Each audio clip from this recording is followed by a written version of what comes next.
16 sydyn.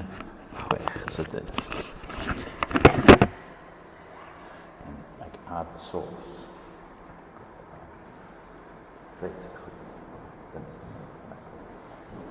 devices. Video. Ag log.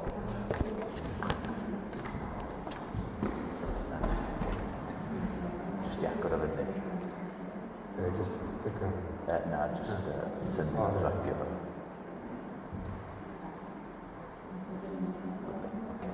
Wedyn nôl I feed. So os eith y camera fath y mawr, mae hwn yn fath. Just rhag o. Wedyn jyst idwch yna I ddod I sefyll efo. Neu roed o'r ola.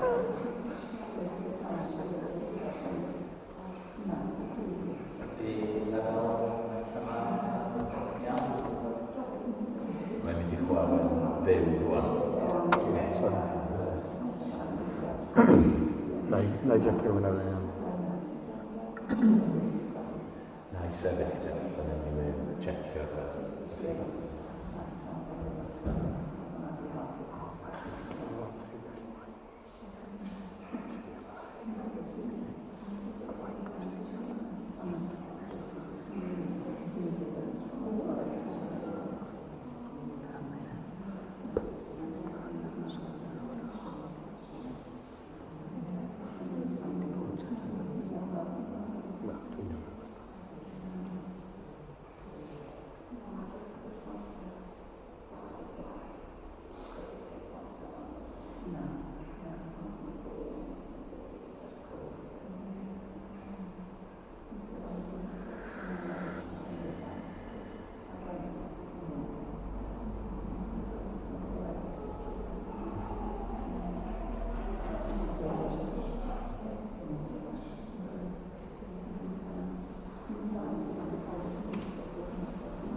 So mae'n fod croes ar yr un de, ia? Dim ar yr un chwith. Achos yr un de ydy'r system cyfrifiadur hwnna. So ddim yn chwarae o'r un wythnos na. Beth ni wedi ffeindio, so sbetha, o'n I bron yn rhoi hwnna lawr I ddim. Achos oedd o, ddim eisiau fel ddim yn y capel I hun, yn fam ei hun. Reit, so mae beth sy'n mynd allan dibynnu ar hwn. Ydyn. Ti wedi setio hwnna? Golwg ar just y leg fel hwnna, ie. Bod ti ar un peth bob tro. Na I wrando ti allan, cychwyn efo hefyd. Wel, os ydyn nhw'n iawn.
ti stamp i roed.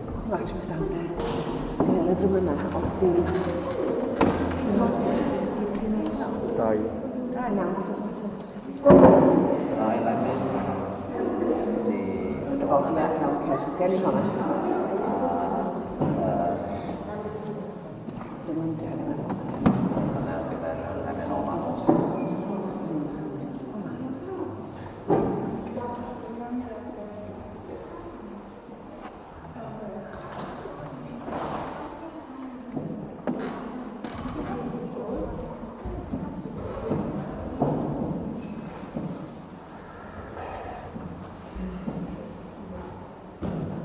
Ti'n barod i fynd?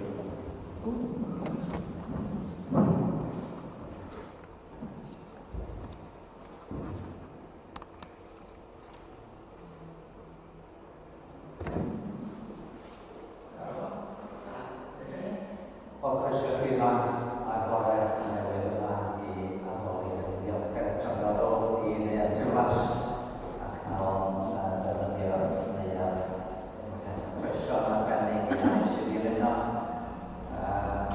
Rhai o deulu neu'n falch iawn o'ch ffwrdd chi a rhai eraill. A croeso i bawb ohonoch chi sy'n ymuno ar y we. Da ni'n falch i gael cwmni chi ac yn dymuno o chi yn cael eich bedyllio wrth i chi fynd o'r fan i addoli heddiw.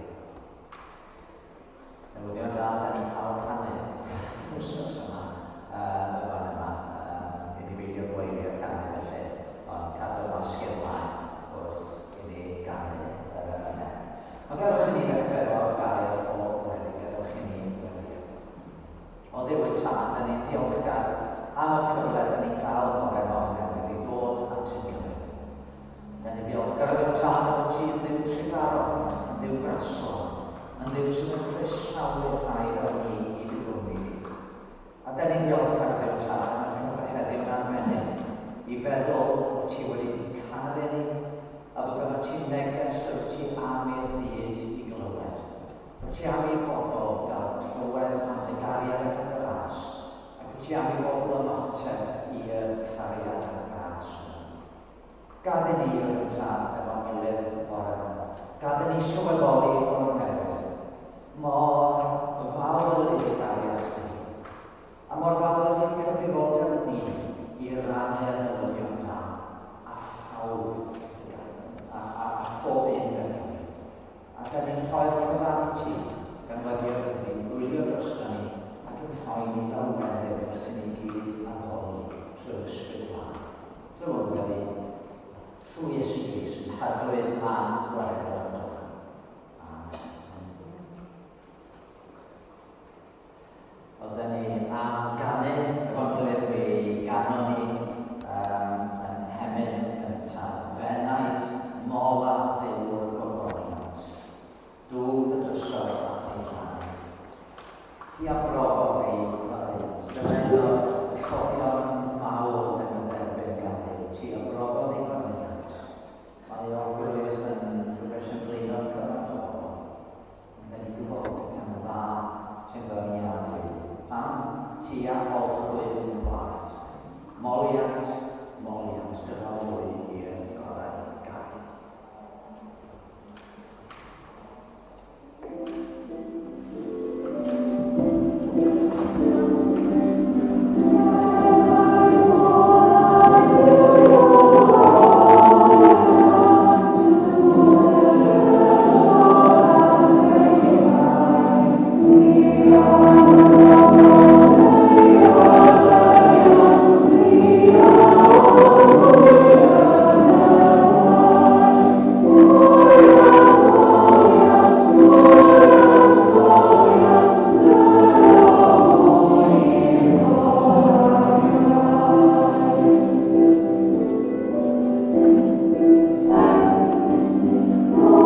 Pob diwrnod mi fydd wasanaethau yn ei anfawr canolfan Celfyddydau cynnig o lew i gyd rwy'n saff o'r Covid ac yn y blaen.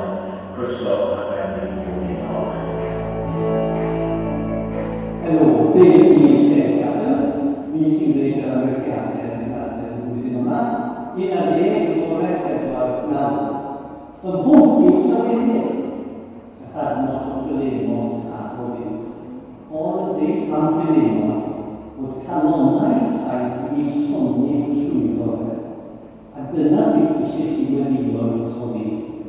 Fy mod i yn gallu ffonni canonau saith, a gweddio bwysig achos gallwch chi ddim yn gysbaldio person i fod yn llawer. Mae fel ceisio amddiffyn rhag ymosodiad nwy efo safety machine gun. Dwi ddim yn gweithio. Os ydyn ni eisiau i pobl fyw yn y llawer, rhaid i'r ysbryd na cymryd y gwirionedd a'i gosod nhw yn y cyfnod. Gweddiwch am hynny, a bydd Duw yn ffonni calonau saith trwy o fi.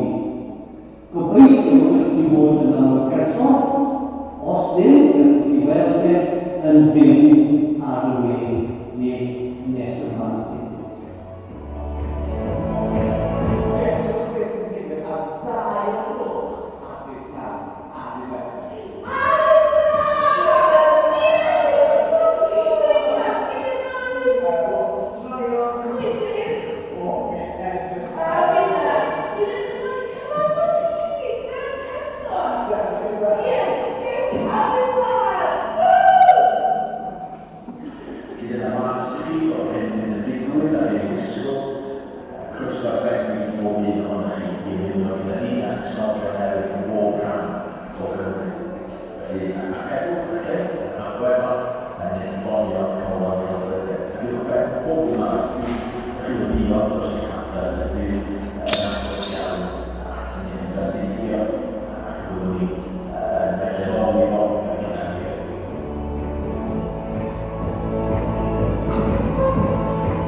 Oherwydd nid yw ein hapel ni yn codi o gyfeiliornad, na chwaith o amhyrdeb, ac nid oes ynddi dwyll. Yn hytrach, fel y cawsom ein profi'n gymeradwy gan Dduw i gael ymddiried yr efengil i ni. Yr ydym yn llefaru fel rhai sy'n boddhau, nid meidrolion, ond Duw, yr hwn sy'n profi yn calonau. Oherwydd, fel y gwyddoch chi'n hunain, ni buom un amser yn arfer geiriau gweniaeth, na chwaith ffalster i gelu trachwant. fel y mae Duw yn dyst. Ac nid oedd ddim yn ceisio gogoniant gan bobl, gennych chi na neb arall, y gallasem fel apostolion Crist fod yn ddynion o bwys. Ond buom yn addfwyn yn eich plith, fel mamaeth yn meithrin ei phlant ei hun. Felly, yn ein hoffter ohonoch, roedd yn dda gennym gyfrannu chi nid yn unig efengil Duw, ond na ni ein hunain hefyd, gan i chi ddod yn annwyl gennym.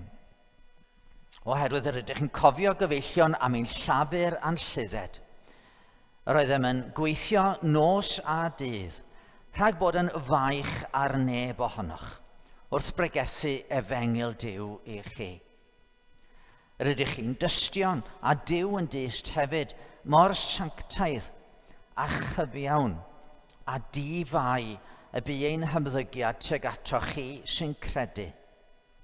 Ar un modd, bywyddoch i ni fod i bob un ohonoch fel tad i'w blant, gan apelio atoch trwy'ch annog a chrybuddio i fyw'n deilwng o'r Duw sydd yn eich galw i'w deyrnas a'i ogoniant ei hun. Rydym ni'n diolch i Dduw yn ddi-baid ar gyfrif hyn hefyd, eich bod chi wrth dderbyn gair Duw fel y clywsoch ef gennym ni, wedi groesawu nid fel gair dynol, ond fel yr hyn ydyw mewn gwirionedd, sef gair Duw, sydd hefyd ar waith yno chi sy'n gredinwyr. Oherwydd deithoch chi gyfeillion i efelychu eglwysi Duw yng Nghrist Iesu sydd yn Jwdea. Oherwydd yr ydych chi wedi dioddef yr un pethau yn union oddi ar law eich cydwladwyr, a gymaint twythau oddi ar law yr Iddewon. Yr rhai a laddodd yr arglwydd Iesu, a hefyd y proffwydi, ac anherludiodd ni. Nid ydynt yn boddhau Duw, ac ymaint yn eleniaethus i bawb, gan ei bod yn ein rhwystro ni rhag llefaru'r cenhedloedd mwyn iddynt gael eu hachub.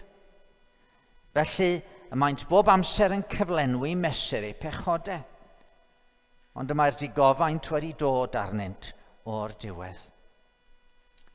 A pan oeddem ni gyfeillion wedi'n gwneud yn amddifad o'ch colli chi dros ychydig amser, o ran golwg, ond nid o ran y galon, eithom yn fwy eiddgar ac yn angerddol ein dymuniad am eich gweld. Oherwydd buom yn awyddus i ddod atoch, my fi, Paul, dro ar ôl tro, ond rhwystrodd Satan ni. Canis pwy yw ein gobaith a'n llawenydd a'r goron yr ymffrostiwn yn ddiger bron ein harglwydd Iesu a'r ei ddyfodiad. Pwy ond chwi eich hunain? Ie, chi yw ein gogoniant a'n llawenydd. Dyma air yr arglwydd. Ond da ni am ganu emyn arall. A mae'r ail emyn yma yn atgoffa ni bod yn diogelwch ni dibynnu nid ar be da ni'n wneud yn gyntaf. Mae'n diogelwch ni yn dibynnu ar be mae Duw wedi addo. Mae Duw wedi gwneud cyfamod.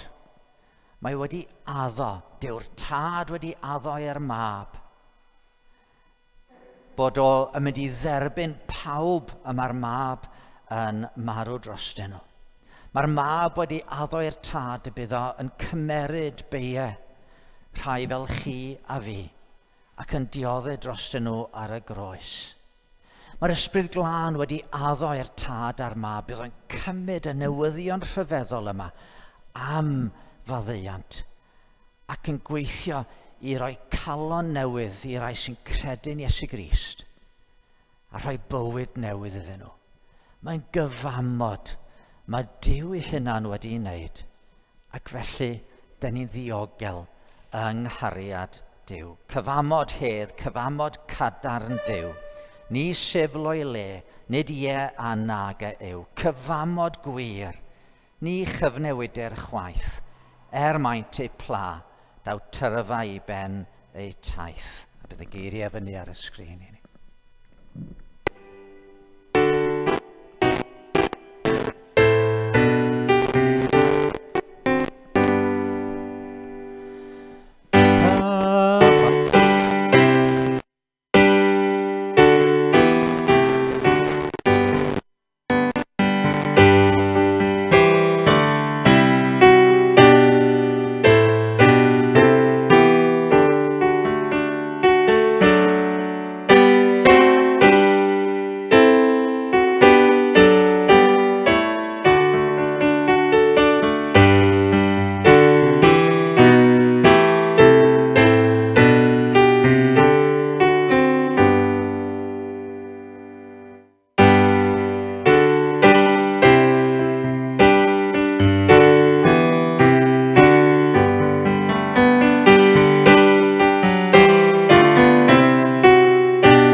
Wel blant, mae'n braf eich gweld chi unwaith eto heddiw.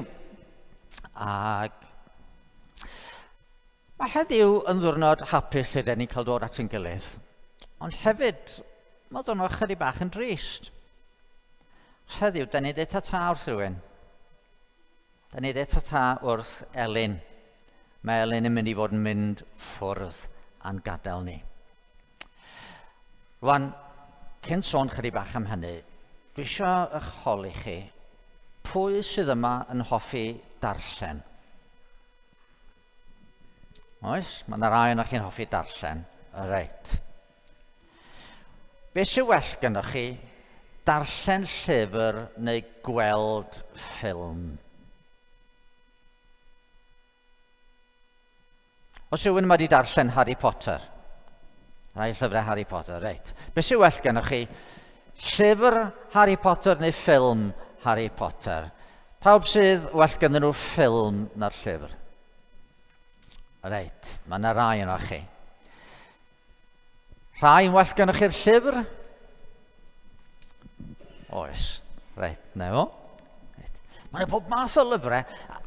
A beth sy'n braf ydy bod ni'n cael stori a da ni'n gallu dilyn stori. Harry Potter, Narnia, be arall, y Hobbit. Dwi wedi clywed yn ddiweddar am y Wing Feather Saga. Dwi'n gwybod os yna rhywun ohonoch chi wedi darllen rhai o'r Wing Feather Saga. Ond mae yna bob math o lyfrau a storiau da ni'n gallu darllen a da ni'n mwynhau stori yn dydyn ni.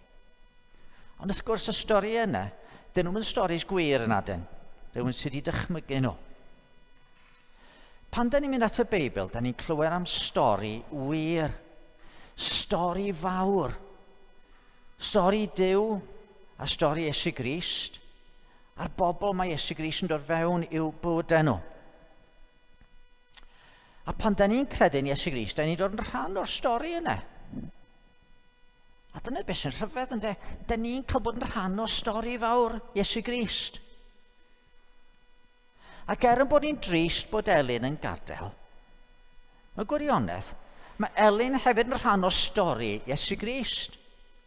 A dyna beth mae'n mynd i wneud. Mae'n mynd i fynd ffwrdd i Iwerddon, a mae'n mynd i fod yn trio rhannu stori Iesu Grist efo rhai draw yng Ngorllewin Iwerddon, a bydden nhw'n dod fewn i'r un stori. A byddwn ni gyd yn rhan o'r un stori. A felly, pan mae Elin yn mynd, da ni'n gallu bod yn rhan o stori Elin hefyd. Chymod sut gallwn ni fod yn rhan o stori Elin wrth i ni fod yn gweddio drosti. Wrth i ni fod yn cofio amdani bod ni'n gofyn i Dduw helpu hi i wneud ei gwaith yn dda. Fel da ni'n gweddio dros heledd pan mae hi ffwrdd. Fel ydych chi falle'n gweddio drostoi pan dwi'n trio paratoi i rannu efo chi. Da ni'n rhan o stori fawr Elin, heledd, Cristnogion ar draws y byd, a stori Iesu Grist i hunan. A dyna dwi eisiau chi feddwl amdano fo. Bod ni yn meddwl sut fedrwn ni fod yn rhan o stori Iesu Grist a gofyn iddo fo'n tynnu ni fewn i'r stori fawr exciting yma am Iesu Grist a be mae o'n wneud yn y byd. Rwan, wrth i Elin adael, dwi wedi dweud bod eisiau ni weddio drosti, ond dwi wedi gofyn rwan i Debs ddod ymlaen i weddio dros Elin, falle gall Elin ddod ymlaen hefyd a sefyll efo Debs tra mae Debs yn gweddio. Fel bod ni yn gallu dymuno bod Duw yn ei helpu hi yn y cyfan sydd o'i blaen hi. Yn gweithio? O, camera.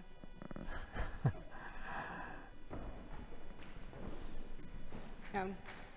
Pan oedd y plant sylweddoli bod fi'n mynd i fod yn gweddio dros Elin bore yma, wnaethon nhw gofyn i fi, so beth ti'n mynd i dweud? Ti'n mynd i dweud, mae Elin yn hoffi Cymru. Mae Elin yn hoffi Eli.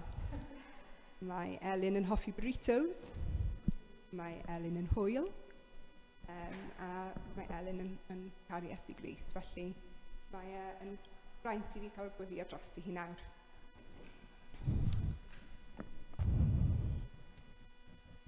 Dad, ni'n diolch i ti am Elin, ni'n diolch i ti am y cyfle nawr i gweddio dros i hi yn y camau nesaf yma yn ei fywyd hi.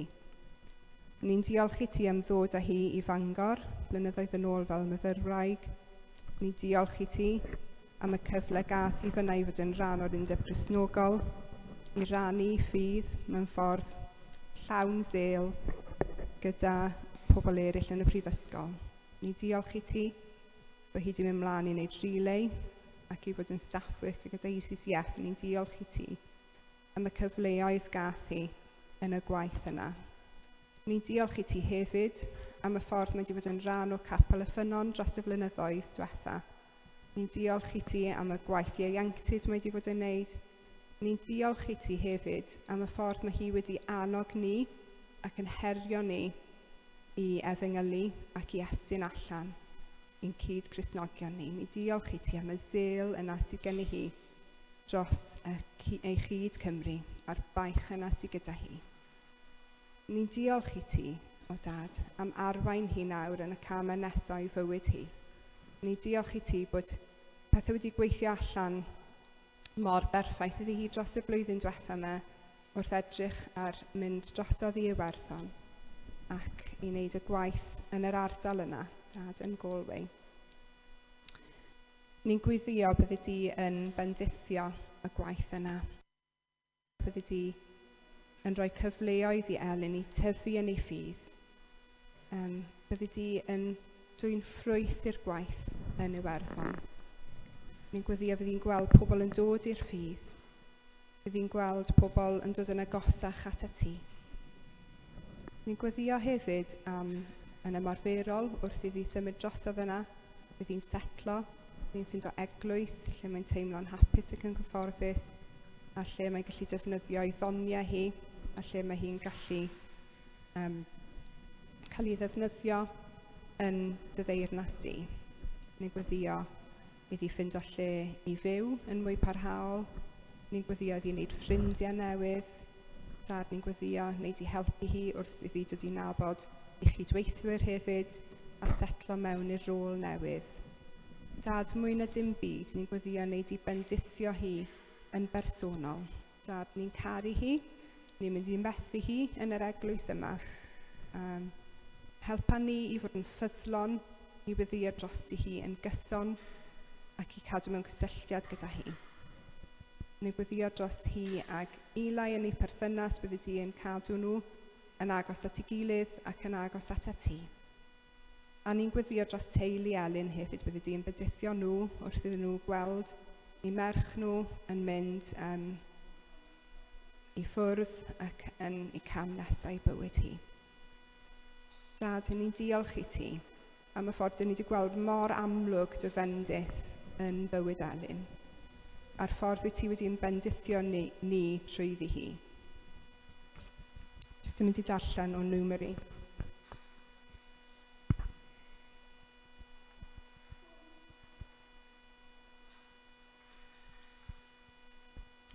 Bydde di'r arglwydd y fendithio ath gadw.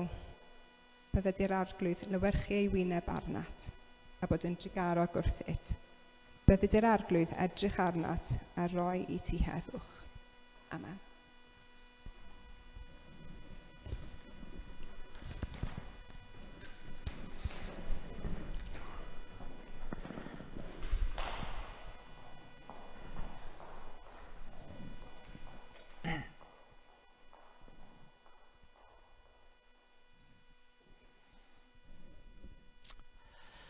Diolch, Debs. Mae Elin wedi gofyn i ni fod yn eglwys sydd yn ei chefnogi hi ac felly dwi'n siŵr byddwn ni yn edrych ymlaen at gael glywed y ffordd yma Duw yn gweithio a bendithio y gwaith yn Galway.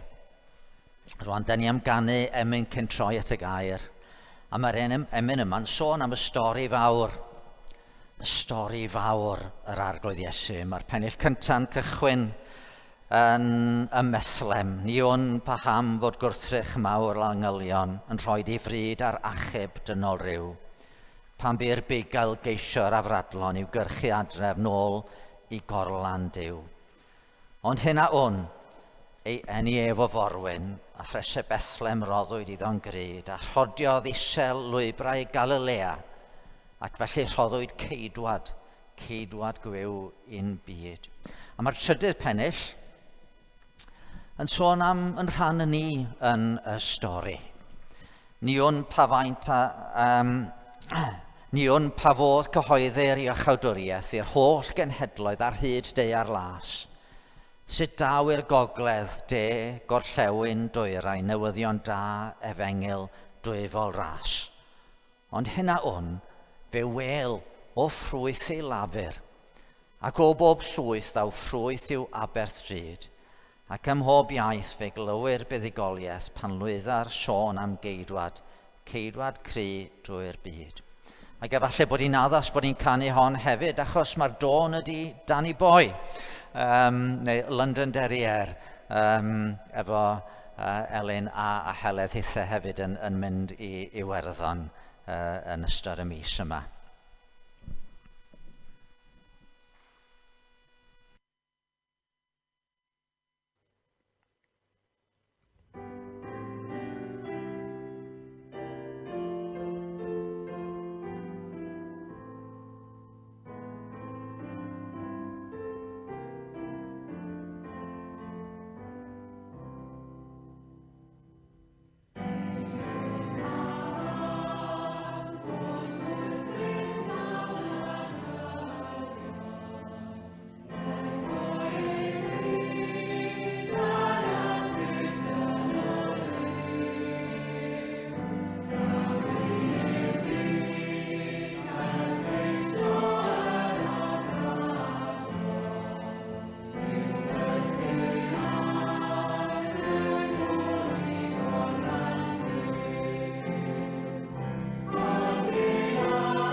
Wel, da ni'n cael troi at y gair. Ac os ydych Beiblau gynnwch chi, Cynta Thessaloniaid, yr ail benod, a fyddwn ni'n meddwl yn arbennig am y 4 adnod cyntaf yn benod yma. Rwan, yr wythnos hon, mae cyfle wedi bod i wylio rhai o athletwyr gorau'r byd yn perfformio a chystadlu i ennill medal aur yn y gemau Olympaidd. Rhaid ni ryfeddu at rai o'r campau. Mae'r hyder mae rhai yn ei ddangos, mae'r sgiliau, mae rhai yn i defnyddio. Dwi wedi dechrau wrth weld rhai o'r beicwyr mynydd yma yn reidio eu beiciau dros rhyw glogwyni fel petai a pethau. Mae'n rhyfeddol yn dydy. A falle bod rhai ohonyn ni'n meddwl, sa'n ni'n hoffi sa'n ni'n gallu gwneud rhywbeth fel yna. A dwi'n siŵr bod na lot o bobl wedi bod yn cael eu trainers allan ac yn mynd ati i redeg. Lot o bobl wedi bod yn gwneud gwahanol bethau i efelychu y rhain. Da chi'n cael model a da chi'n cael rhywbeth i'w ddilyn, ydych chi'n cael esiampl ydych chi. Da chi'n gweld rhywun yn gwneud rhywbeth a ydych chi'n meddwl, so ni'n hoffi gwneud hwnna, a da ni yn mynd ati i wneud o. Rwan, yma yn yr eglwys, da ni eisiau cael arweinwyr sy'n ymdrechu dydyn ni. Pa fath o weithiwr sydd i angen ar yr eglwys? Pa fath o weithiwr dyn ni'n chwilio amdano fo pan dyn ni'n chwilio am weinidog?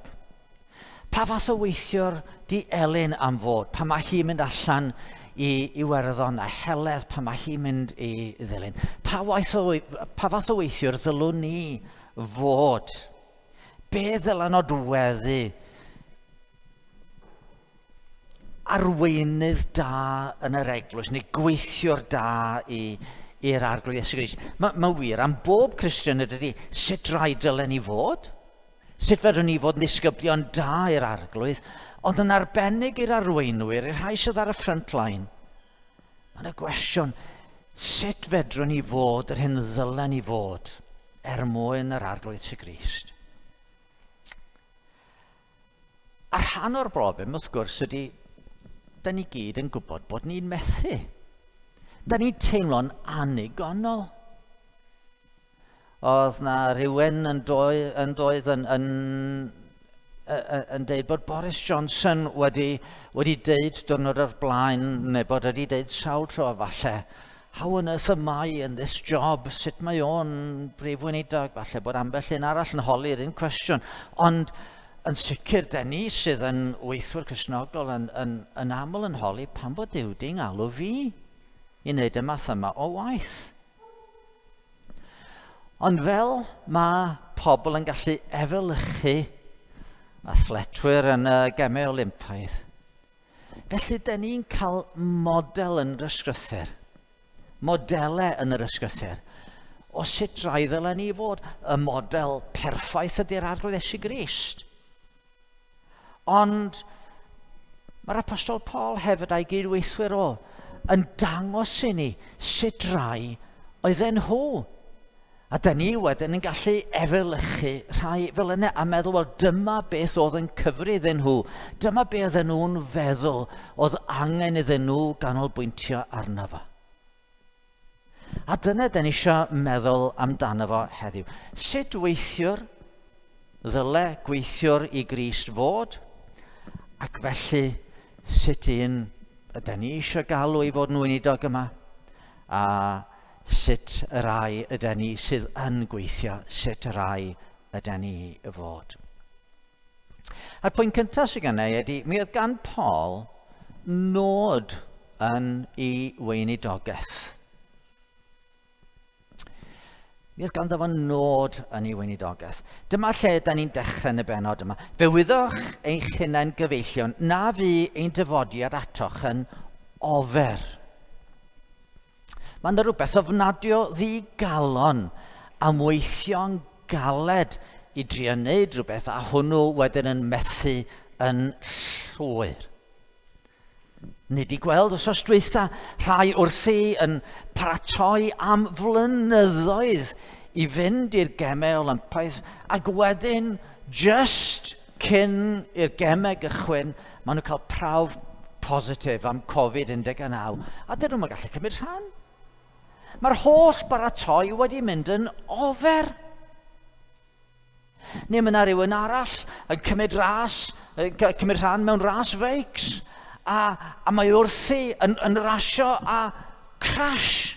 Mae yna crash yn dod a diolch yn gallu cario ymlaen.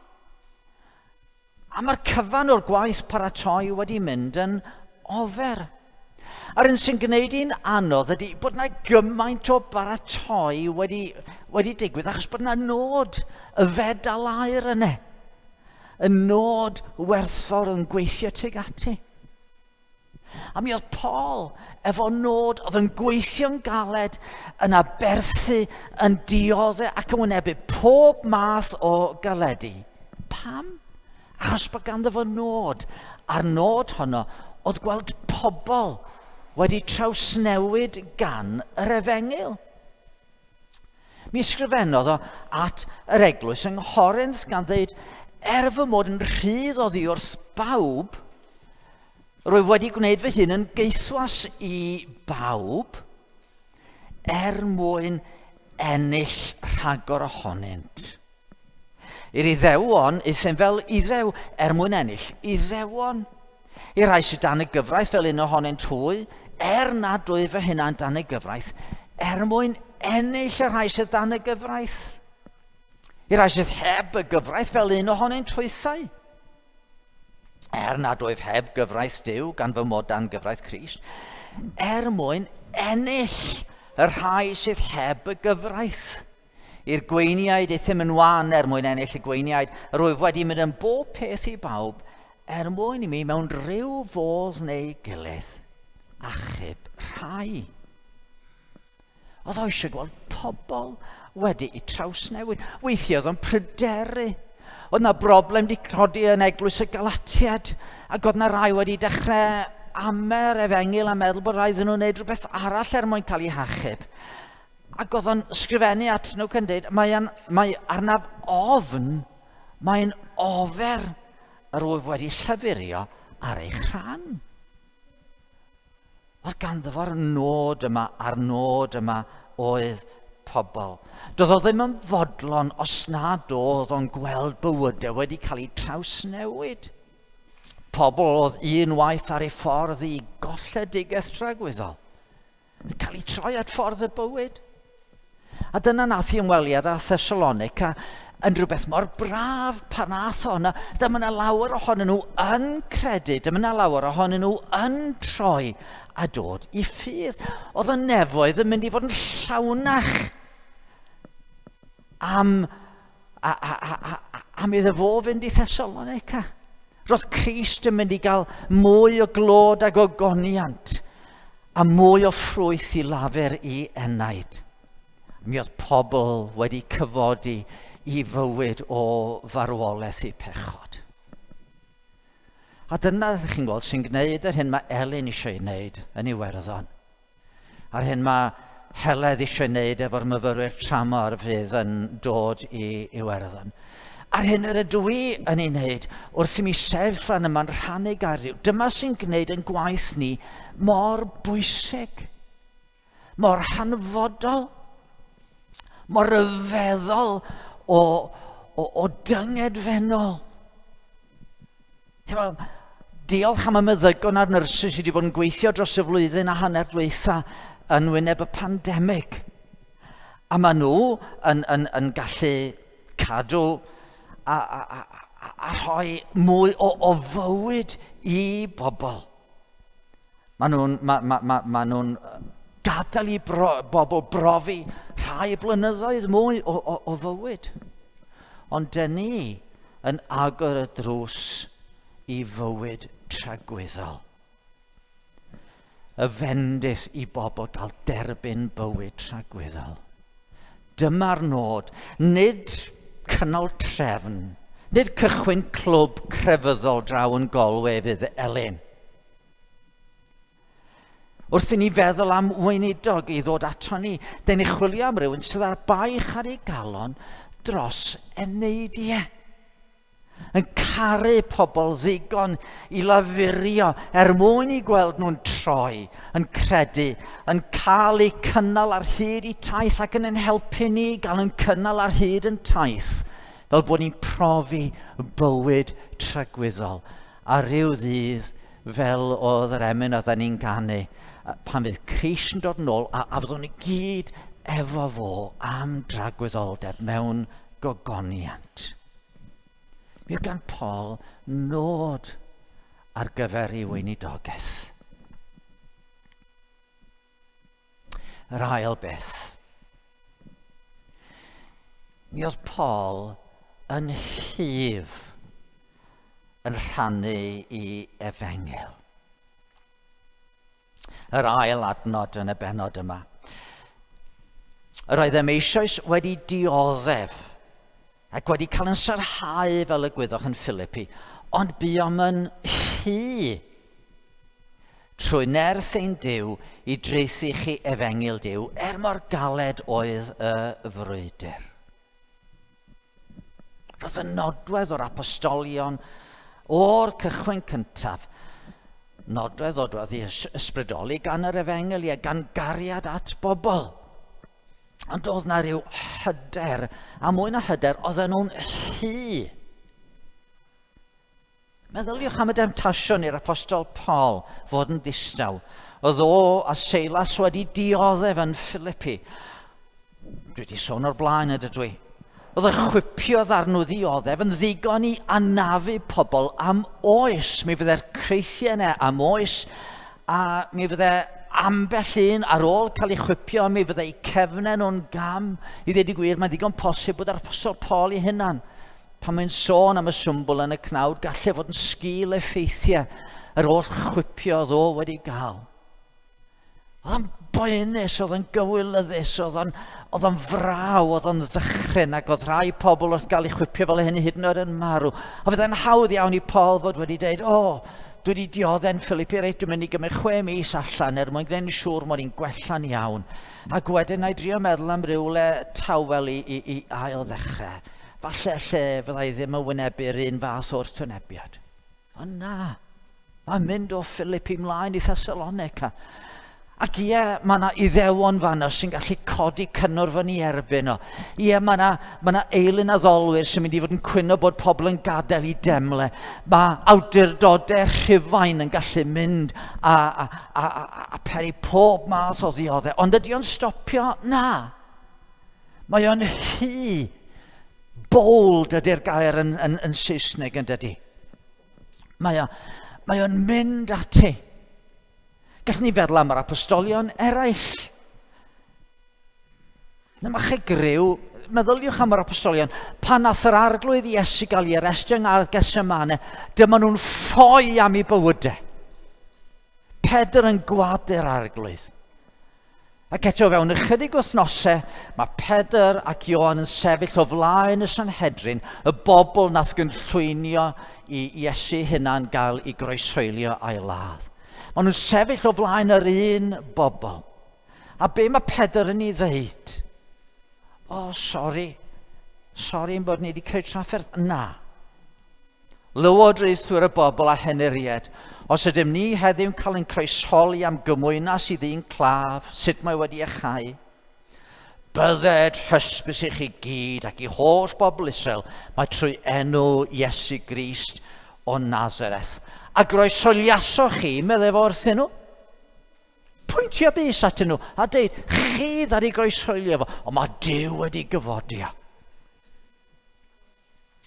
A mae yna ryw hyder, mwy na, falle mae'n ei hyder ydy'r gair iawn, ond hyfdra wrth iddo fo siarad efo'r Sanhedrin. A be maen nhw'n dweud, wrth weld hyder Pedr ac Ioan a sylweddoli mae lle gwarannysgedig oedden, roeddent yn rhyfeddu. Mae yna ryw hyfdra yna. Tydi sefyll i fyny i rannu'r Efengil ddim bob amser yn beth hawdd. Mae angen hyfdra. Tydi sefyll fan hyn o'ch blaen i chi ddim bob amser yn hawdd. Achos mae rhywun yma yn ceisio llefaru geiriau Duw wrthoch chi. Mae angen hyfdra, to boldly go fel oedd nhw arfer dweud ar ddechrau rhaglenni Star Trek. A wneud hynna'n hyder. Ond hyder mae'r ysbryd glân yn ei roi. O'n i'n darllen wrthos diwetha am yr esgob Hugh Latimer. Mae yna lun ohono fo gynnon ni fan yma. Llun falle ddim yn glir iawn ar y sgrin fan e. Dwi'n yn siŵr sut fyddwch chi'n hoffi gyfarfod o. Ryw greadur yn edrych digon od oedd o fan yna. Ond oedd o'n esgob nôl flynyddoedd yn ôl yn Lloegr. Ac oedd o wedi cael gwahoddiad i bregethu o flaen y brenin Harri'r Wythfed. A da ni'n gwybod fod Harri'r Wythfed yn creadur digon, wel, dwi'n yn gwybod, doedd o ddim y creadur neisio welwyd ar ei oed yn agwedd. Oedd hi'n arfer gan y rhai oedd yn pregethu o flaen y brenin i gyflwyno'r anreg i'r brenin. Felly dyma Hugh Latimer yn cyflwyno hancas fel anreg i'r brenin. Ac ar yr hancas, oedd yna eiriau wedi pwytho mewn i'r hancas. Bydd Duw yn barnu peteinwyr a godinebwyr. Dyna chi neges i roed i'r brenin. Bydd Duw yn barnu peteinwyr a godinebwyr wrth wybod am sut un oedd y brenin yma. A wedyn dim ond mynd a pregethu. A mi bregethodd o ar chwant cnawdol. A peth mor ofnadwy oedd o, a peth oedd Duw yn gwrthwynebu. A doedd y brenin ddim yn hapus iawn. A mi oedd y brenin yn deud, reit, mae eisiau i ti ddod nôl Sul nesa a phregethu, a mae eisiau ti ymddiheuro, a mae eisiau i ti lyncu dy eiriau y Sul nesa. So'r Sul nesa, dyma Hugh Latimer yn sefyll i fyny i bregethu. Dyma sut dechreuodd o. Hugh Latimer, thou art this day to preach before the high and mighty Prince Henry, King of Great Britain and France. If thou sayest one word that displeases his majesty, he will take thy head off. Therefore mind what thou art at. Wedyn mi gariodd ymlaen. Hugh Latimer, thou art this day to preach before the Lord God Almighty, who is able to cast thy body and soul into hell. So tell the truth, tell the king the truth outright. A mi bregethodd o ar chwant cnawdol yn rymus efo'r un neges unwaith eto. Hyfdra. Hyder. A mi enillodd o barch y brenin. Mi enillodd o barch y brenin. Gadwch i mi fod yn blaen efo chi. Fel dwi'n dweud, mae'r lle yma weithiau yn lle dychrynllyd i mi sefyll. A hynny o'ch blaen chi sydd o'm hlaid i chi sydd eisiau clywed gair yr arglwydd. Mae sefyll o flaen rhai sydd ddim yn credu. Yr un modd yn gallu bod yn ddychrynllyd. Oedd mae eisiau iddyn nhw weld Crist yn ni. Mae eisiau iddyn nhw brofi gras Duw yn llifo i'w calonnau. A maen nhw'n bysgod sydd ddim eisiau cael ei dal. Maen nhw'n blant y tywyllwch sydd ddim eisiau dod i'r goleuni o angen rheidrwydd. Mae angen hyder a hyfdra i sefyll dro ar ôl tro i blaen i egluro gwirioneddau mawr yr Efengil. A da ni'n gorfod deud wrthyn nhw bod nhw'n sal, da ni'n gorfod deud wrthyn nhw bod nhw'n bechaduriaid, da ni'n gorfod deud wrthyn nhw bod nhw angen iachawdwriaeth. Felly, da ni angen eich gweddio chi. Ni sy'n pregethu'r gair. Elin wrth iddi fynd i golwe, Heledd wrth iddi fynd i ddilyn. Da ni gyd angen eich gweddio chi. Steffan a Rebecca wrth iddyn nhw fod wrthi yn ceisio agor y drws i eglwys i allu gwneud i gwaith yn well yng Nghymru. Os ydyn nhw baratoi a threfnu fod gair Duw yn cael mynd ar led.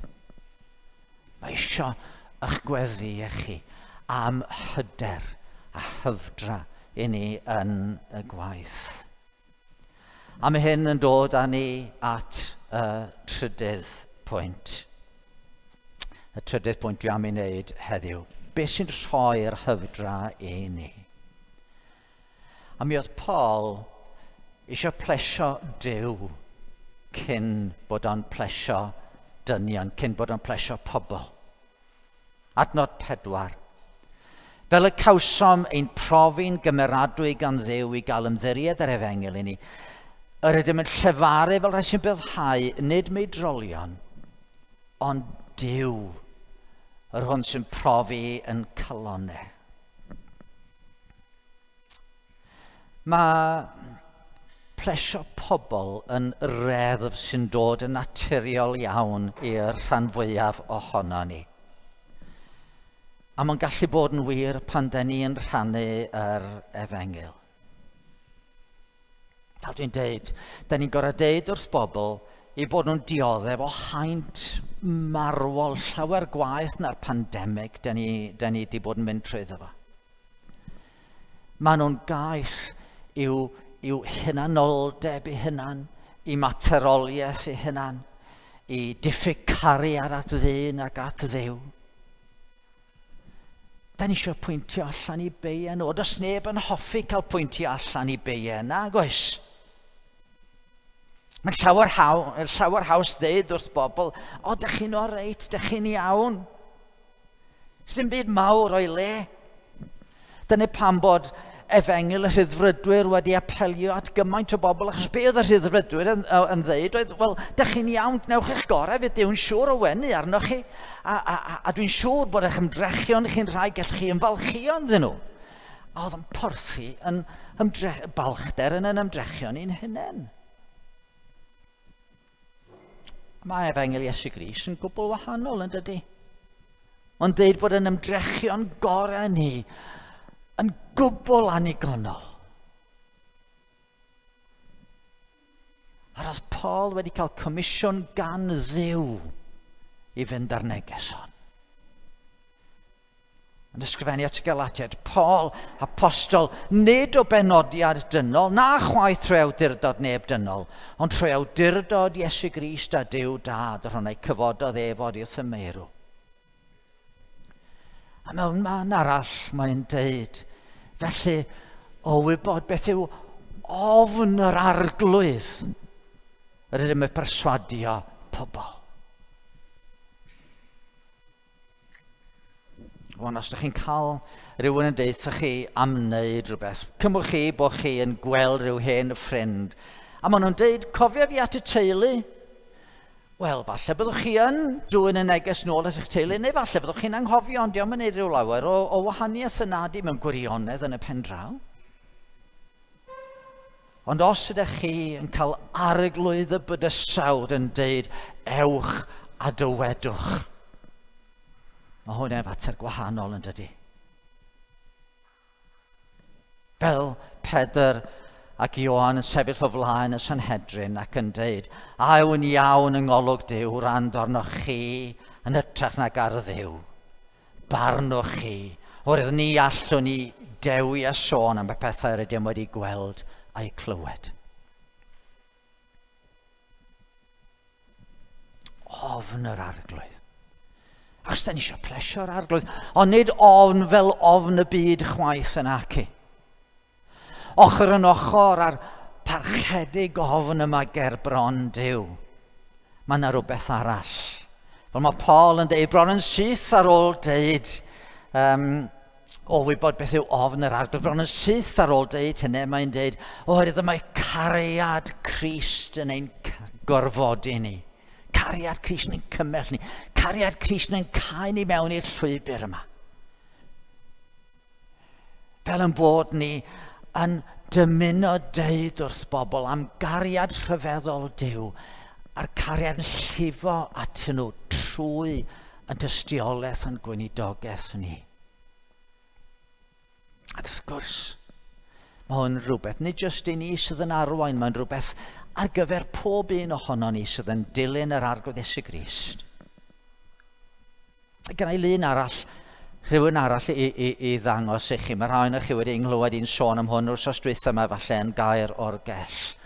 I henw hi ydi Chatwn Tash.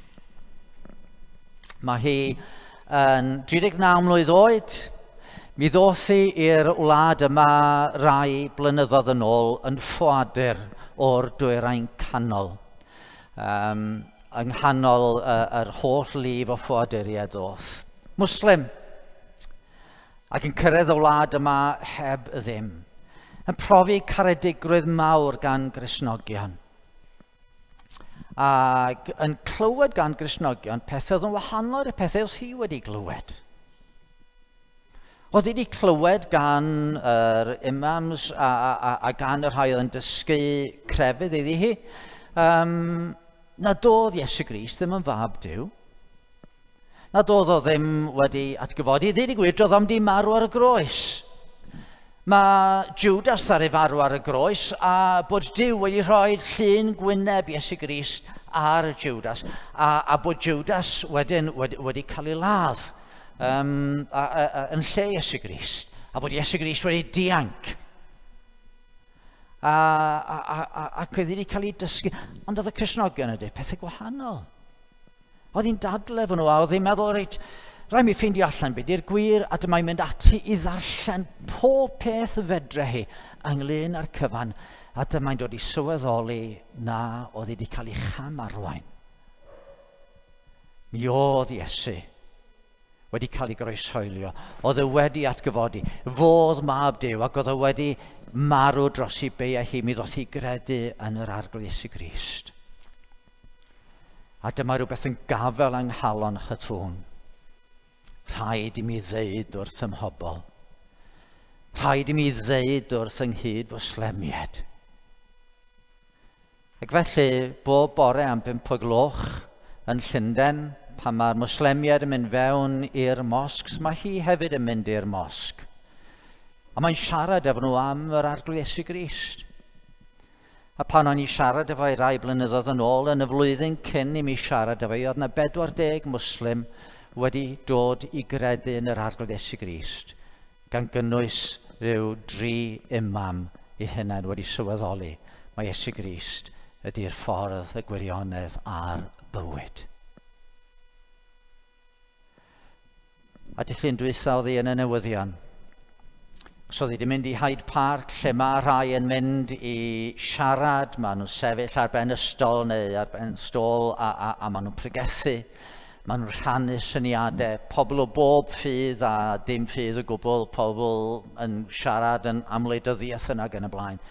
A mae Chatwn yn mynd yn rheoledd efo rhai eraill i siarad am Iesu Grist. A dechrau'r wsnos oedd hi yn y newyddion, achos bod yna rhywun wedi gwisgo mewn du, wedi rhedeg ati efo cyllell a draws i gwynebu. Y gwaed yn llifo hitha'n gorau mynd i'r ysbyty. Nid yma tro cyntaf iddi fynd i'r ysbyty. Wedi cael ymosodiad gan y rai achos yr hyn oedd hi'n wneud. Ond mae'n dal i fynd allan a choelio i fawr nad ydy allan yna eto heddiw yn siarad am yr arglwydd Iesu Grist. Mae'n wraig digon eiddil yr olwg. Ond mae'r hyfdra. Mae'r cariad at Dduw. Y cariad at bobl. Pan o'n i siarad efo hi a gofyn sut fedra i weddio drosto ti.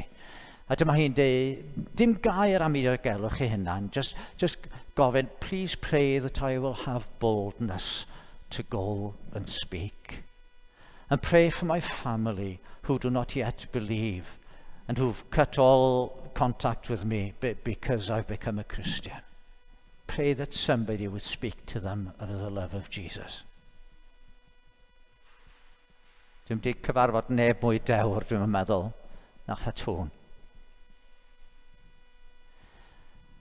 A dyna'r hyn ddylen ni fod. Yn bobl sydd efo nod i weld pobl eraill yn dod i brofi gras yr arglwydd Iesu Grist. Yn yn deud wrth y byd am y ffordd y gwirionedd a'r bywyd. Ac yn gwneud hyn yn ofn yr arglwydd, yn gwybod am gariad Duw, eisiau plesio Duw ac nid plesio dynion yn gyntaf. O'n i sôn o'r blaen yn doeddwn ni am Hugh Latimer. Hugh Latimer, bellach ymlaen ar ôl dyddiau Harri'r Wythfed pan oedd Mari Weidlyd yn frenhines. Dyma fo yn cael ei gymered i'r stanc, yn cael ei losgi wrth y stanc yn Rhydychen. Fo a Nicholas Ridley yn cael ei harwain yna, a mae'n debyg bod o wedi deud wrth Nicholas Ridley, "Play the man, Master Ridley. We shall this day light such a candle by God's grace in England as I trust shall never be put out." Goleuo canwyll trwy gael ei losgi ar y stanc. Ond mae eisiau goleuo canwyll yn Galway wrth i Elin fynd yna, yn Nulyn wrth i Heledd fynd yna, yn Iwerddon, yng Nghymru, yng Ngwynedd, ar Ynys Môn, ym Mangor, yn Rhiwlas. Mae eisiau goleuo canwyll na fydd neb yn gallu rhoi allan, achos bod ganddo ni arweinwyr sydd fel yr Apostol Paul, bod ganddo ni weithwyr sydd fel yr Apostol Paul a'i gydweithwyr. Os bod ni'n hunain yn efelychu rhai fel hyn gogoniant i enw yr arglwydd ac gogoniant i Grist. Gadwch chi ni weddio. Arglwydd yn Duw, dyn mor ddiolchgar o fod dy gariad di wedi llifo allan i'n byd ni yn dy fab yr arglwydd Iesu Grist. Dyn ni mor ddiolchgar o Dduw yn tad, yn bod ni wedi profi gras, wedi profi'r cariad yma.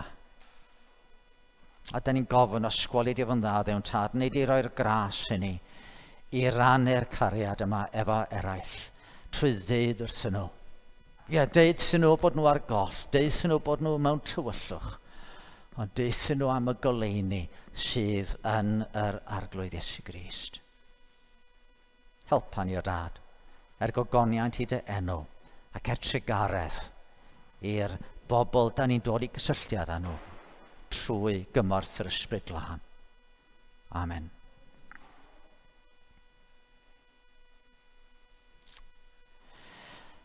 Mi lwyddwn ni yn y gwaith yma, os newn ni gadw'n llyged ar yr arglwydd Iesu Grist, a da ni am ganu i gloi. Emyn cyfieithiad o emyn Saesneg wy'r eston ddi. Ynot mae'n hedd ein tarian anhamddiffyn, nid unig im wrth herion gelyn cri, cryf yn dy gryfder, diogel dan dy ofal, ymddiried wnawn yn dy enw mentrwn ni.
Arglwydd, dyroen ni'r gras i fod yn daer yn yn gweddio, yn ffyddlon yn y tystiolaeth, a trwy nerth yr ysbryd glân gna ni'n ffrwythlon yn dy deyrnas, gogoniant trygwyddol i enw ein harglwydd a'n gwaredwr Iesu Grist.